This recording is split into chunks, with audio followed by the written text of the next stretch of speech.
Hey guys, thank you for joining us for another video from the bench here at RC Juice. I'm John here today to talk about the HobbyStar wire terminal crimping pliers. We get quite a few questions on how to use these, and we also get questions in general on shortening up either servo leads or ESC leads going to your receiver. Lots of times you want to shorten those things up in order to make kind of a cleaner vehicle. Those will usually come with pretty long harnesses just in case they have to go further. So again, it's pretty common to shorten those up, but most guys, to shorten them, will actually cut the whole harness, all three wires on it, and then they will resolder or sometimes even just twist the three wires together and then use either some heat shrink or some electrical tape on the harness, and it works, but it's not the cleanest looking thing, and it kind of leaves a hard spot in the wire that might be kind of hard to tuck away.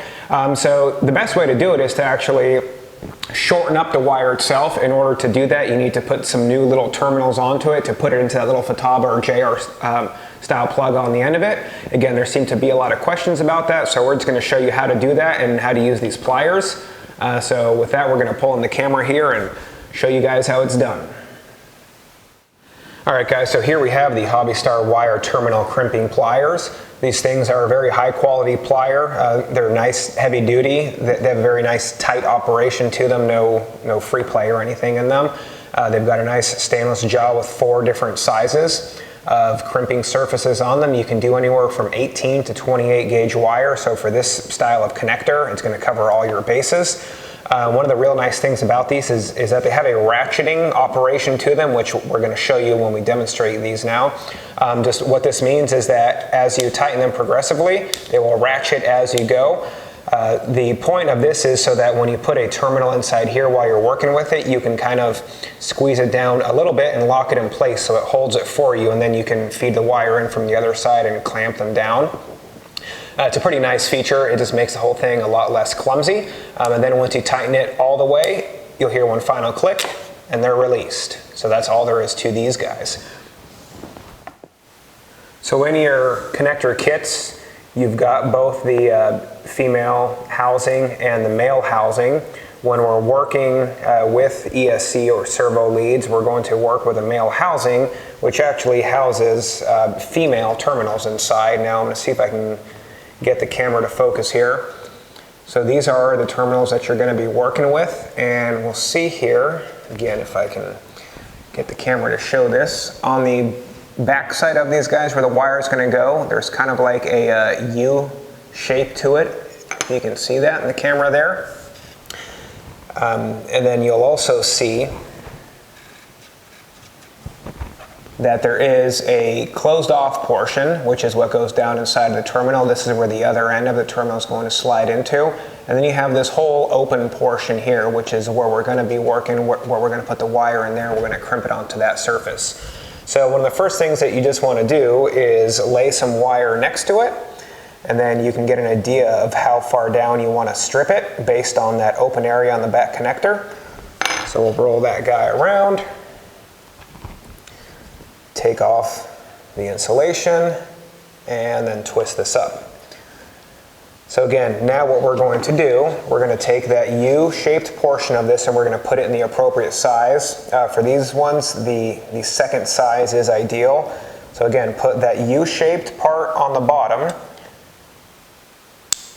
and then we want to ratchet this down until it holds this connector in for us. See, now that ratchet mechanism is holding this in for us. And then on the back side, we just want to go in and slide that wire in.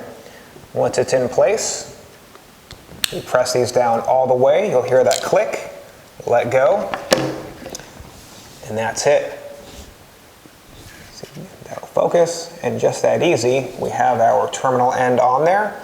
And then all you need to do is slide this guy into the housing. You'll hear it click. It's locked in place, and that is it. Now you just got to do that 3 times, get all your wires in there, and you'll be all done. Hey guys, one thing that I forgot to mention, depending on what size wire you're working with, today we're working with 20 gauge wire that's big enough that we don't really want any of the wire going down inside the connector itself,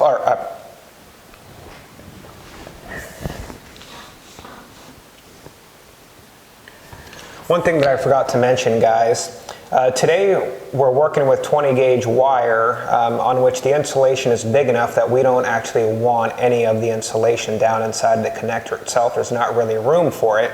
But if you're working with a really small wire like 24 gauge, 26 gauge, sometimes even down to like 22 gauge, the insulation is actually small enough to where you will actually want to put it so that the insulation is partially inside this metal terminal here. You'll kind of see these little spikes that come up on the back of it, and those will actually wrap around the wire and help hold on to the wire. So if you've got very small gauge wire, if you have just the wire strands inside there, sometimes it's not going to hold it strong enough. So if you've got enough room for it, you do want to put some of that insulation into the back part of that connector, and this is going to help hold everything together for you a little bit better. Well guys, that's it. Hopefully this video has shown you that using the HobbyStar wire crimping pliers really could not be any easier. Hopefully now you know how to shorten up your leads on your servos and ESCs for a really nice clean install. As always guys, we're going to put links to our contact info down in the description. You can also put questions in the comments. We try to do our very best to answer all comments on all of our videos. We'll have links to the connectors and to the pliers down in that description also. As always guys, thank you for watching, and we'll see you at the next one.